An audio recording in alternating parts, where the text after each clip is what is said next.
I'm dispatching 2 members of my team to Detroit, Acting Labor Secretary Julie Hsu and White House Senior Advisor Gene Sperling. But I believe that transition should be fair and a win-win, for auto workers and auto companies.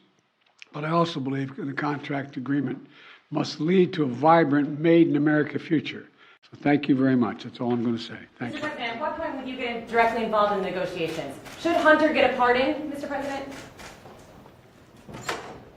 Is the automakers strike and the contract impasse partly a result of the president's forced transition to electric vehicles?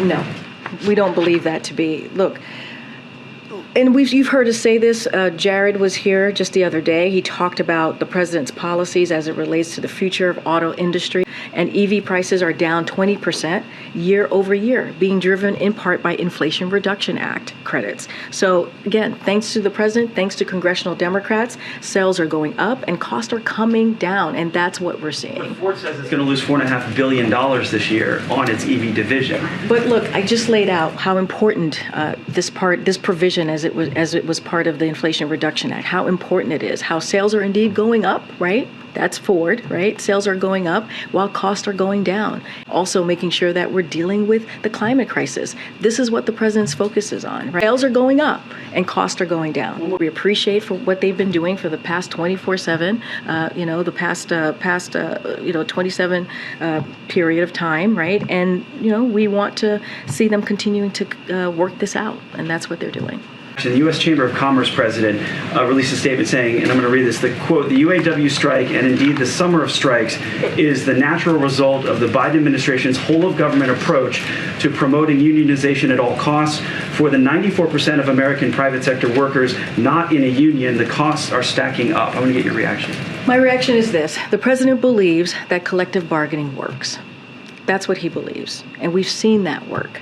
And it is important that workers are able to have benefits and wages. That's why we believe the collective bargaining system works, and we have seen that happen, and it's important that we move forward in that. The president said today record profits for the automakers should mean record contracts for the UAW. Does that mean that he supports a 40% raise in these new contracts? The president believes that the companies must go further, as you just mentioned, to ensure that record profits mean a record contract. And it's simple as that. He wants. They've already. I'm not going to get into the specifics. What the president made himself very clear. We have always been really clear. The president's remarks today were seen as a pretty firm endorsement of the workers' position. Previously, the White House had avoided taking sides, encouraging both parties to stay at the table. What changed? I don't think anything's changed. I mean, the president has always been a pro-union president. Ultimately, these negotiations are up to the parties to work out, and we understand that.